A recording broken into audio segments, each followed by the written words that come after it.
네, 어제 철도공사의 불법 근무를 검찰에 고발했지만 검찰이 황당한 이유를 들어 불기소 결정을 내렸다는 보도 전해드렸습니다. 그런데 확인해보니 검찰이 이런 결정을 내리기까지 무려 1년 넘게 걸렸던 것으로 나타났습니다. 사건을 방치했거나 조용히 무마하려고 했다는 의혹까지 나오고 있습니다. 조희원 기자입니다.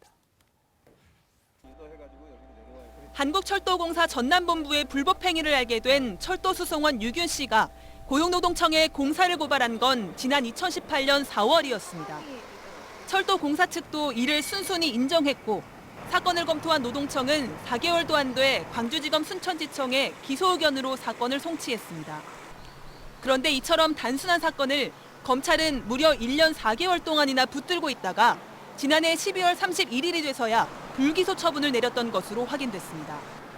1년여 동안 시간을 끄는 동안 고발인이나 관계자를 소환해 조사한 일은 단 한 차례도 없었습니다. 고발인 유 씨는 검사가 사실관계를 잘못 파악했다며 항고 이후에도 수차례 증거를 제시했지만 광주고검과 대검 역시 별다른 추가 수사 없이 잇따라 순천지청의 결정을 원용했습니다. 이에 고발인 유 씨가 다시 민원을 제기하자 검찰은 담당 검사를 배정했고 계속 수사를 진행한 뒤 결과를 알려주겠다며 안심시켰습니다. 그러나 사실이 아니었습니다.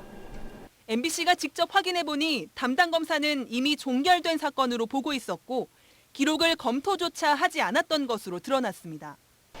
검찰이 이같이 부실 대응을 이어가는 동안 전국철도노조가 이번 사건을 시작으로 잇따라 제기하려 했던 불법 위판 작업 고발 사례들은 허공으로 흩어지고 말았습니다. 이건 정확하니까 고발을 해서 우리 안에 경종을 울렸으면 좋겠다라는 판단으로 진행을 했던 건데 오히려 저희한테 불리한 결과가 계속 나오고 그러다 보니 현장에서는 철도 현장에서는 거봐 넣는데 안 됐잖아 이런 자의적인 판단을 불어넣어.